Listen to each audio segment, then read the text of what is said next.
Hey folks, it's Patriot Nurse, and in today's segment we're going to discuss talking with your neighbors. If you look, and if you followed the prepper community, and if you look at different boards and social media, you will note that very frequently talking with your neighbors is paired together with OPSEC, Operational Security. We need to discuss the reality regarding talking with your neighbors.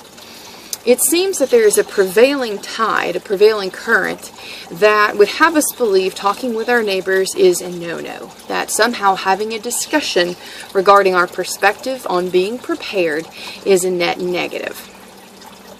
I think we really need to reevaluate that and be honest with ourselves about a few key points regarding prepping. The first assumption here when you're discussing things with your neighbors and when many people are talking about this. The assumption that most people, it seems, are holding on to is that human beings are a liability. And I can buy that for a little bit. Some human beings are a liability. But it seems that this whole paranoid, I'm not going to talk with anybody about anything that I have, I'm not going to discuss our philosophy, because somehow having an honest discussion with the closest human beings nearby is going to hurt me. I think we need to reframe our perspective and recognize that our neighbors can be an asset. If you want to throw everything else out, and you want to just look at security. Let's forget the food, let's forget, everything else. Just looking at security in times of disaster. One family, you and your house alone, you cannot pull security for everyone on your block. Everybody's got to sleep sometime. And you will find very quickly that if you're rotating guard duty, if you want to call it that, if you're rotating guard duty with a limited amount of people, you're going to have people get fatigued. That's just with security. You need fresh eyes with security. If you're going to have people watching your perimeter and making sure that your area is secure, you're going to need a good amount of people. More eyes in the equation are a good thing. The other thing that we need to parse through is that somehow keeping our mouth shut is going to help us. And I do buy this to an extent. There is wisdom, certainly, with being discerning regarding the amount of conversation that you have with certain people, but also loose lips sink ships historically. So, we need to be careful. We need to be discerning as to just how much that we go into with our neighbors. But we need to recognize that human beings, especially creative human beings and people who are basically moral, if you've got good neighbors, they are an asset in times of difficulty. Even just looking at farmhands, people to pull together and to be creative with solutions, that's a good thing to consider.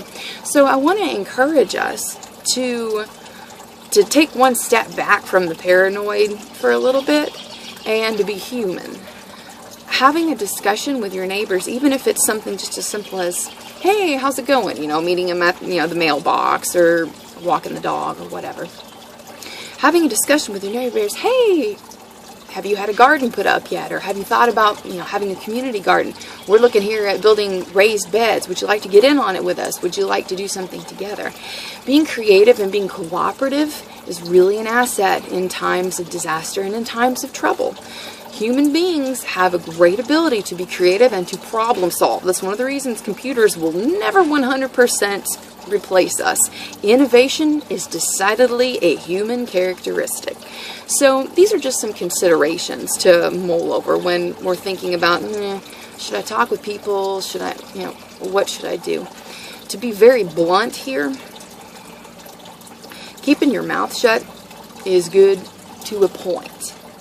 I would much rather have at least floated the idea with my neighbors of getting together in the time of a disaster than wait until a disaster and then try and float that idea and try and think about what we're going to do.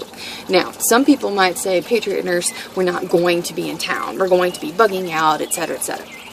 Okay, to quote General Pershing, no plan survives contact with the enemy. We can have fantastic, well-laid plans. We can have multiple avenues, and I encourage you guys to do that clearly because it's a wise thing. But we need to be honest about our own ability as human beings. We cannot 100% clearly anticipate every problem. We can have a fantastic plan and it still not work for whatever reason. There's a humility about recognizing that we are limited and that our vision is limited for the future.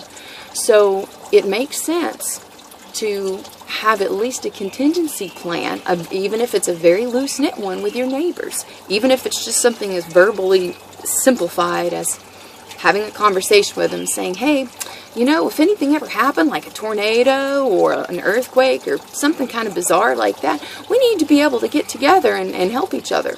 And I reckon that you will find, at least I have in my area and in many other folks I've talked with, I reckon you'll find that most people are at least open to that idea. It's all in how you package it and it's all in how you sell it. So I want to encourage you to have a dialogue with your neighbors, to get together and to talk with people. You don't have to tell everybody everything you have, but at least float the idea of getting together in times of a disaster. And you might be pleasantly surprised with how it goes. So, hope it was helpful for y'all. Switching gears, want to let you guys know about the upcoming Patriot Nurse Medical Prep 101 classes. The next class I'll be teaching is May 19th in Indianapolis. Then in June, I'm going to be going to Greenville, South Carolina and Sacramento, California. July, I'm going to St. Louis and Kansas City. There's a whole bunch more at the website. I encourage you guys to go to the website and check it out. August, I believe we've got Pittsburgh and Denver. There's a whole lot there. I can't keep track of them necessarily in my head, so I encourage you guys to check it out at the website, www.thepatriotnurse.com. Please subscribe if you liked the video today. Please subscribe and follow me on Facebook, like me on Twitter. Or is it? Yeah, like me on Twitter and follow me on Facebook. So I hope it was helpful for y'all. And for now, it's Patriot Nurse signing off, and I'll see y'all later.